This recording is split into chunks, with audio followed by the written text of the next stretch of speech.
Good morning, and welcome to episode 225 of Getting Rich. I'm your host, Rich Checkan, president of Asset Strategies International, and today is Wednesday, May 21st, 2025. Peace talks between Russia and Ukraine remain incredibly strained as both sides continue their military operations against the other. Israel continues its ground assault against the enclave in Gaza, raising protests from the international community. President Trump here at home is putting incredible pressure on the House of Representatives to go ahead and pass his multi-trillion-dollar big, beautiful tax bill and to do so very quickly.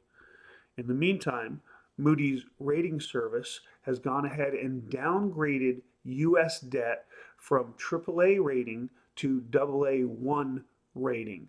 This has a significant impact on that debt in that it will raise the interest, most likely, that needs to be charged in order to get the world to buy that debt amid our issues with the debt, balancing budgets, tariffs, and the lack of cooperation between Democrats and Republicans to solve the problems facing our country.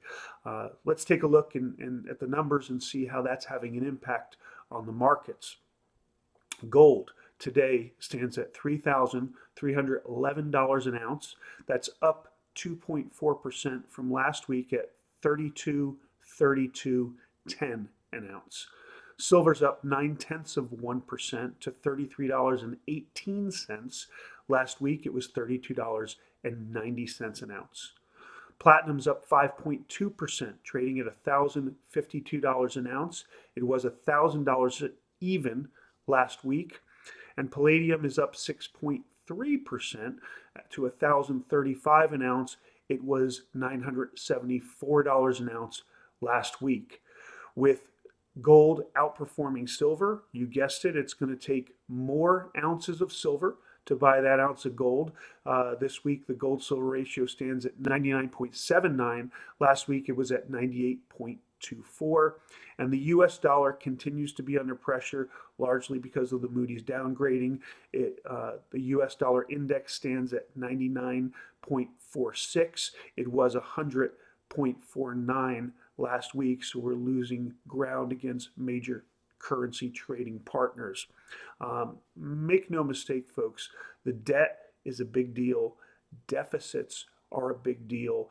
And although talk is abundant about the things we need to do to cut spending and to balance budgets, none of that is happening. I'm seeing no will on either side of the aisle to make that happen. And it's very simple. You know, people ask me, where is gold going in the future?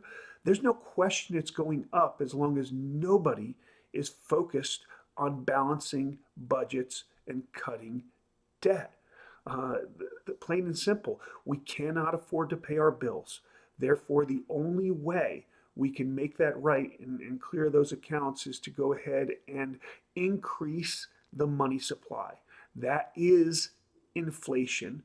It is inflation of the money supply. We expand the money supply. Every dollar out there in your pocket is now diluted and worth less, and it will take more of them to buy anything that matters, to include gold. So the expansion of the money supply, the definition of an inflation, leads to price increases or price inflation. It's a cause and effect, and it's one that's not going away anytime soon. As always, we'd like you to go ahead and subscribe to our YouTube channel, follow us, like us, send us your comments and questions so we can answer them on air. Follow us on social media. Follow our twice weekly Always Something Interesting alerts, as well as our once monthly information line newsletter. But in the end, don't ever forget, getting rich starts with keeping what's yours.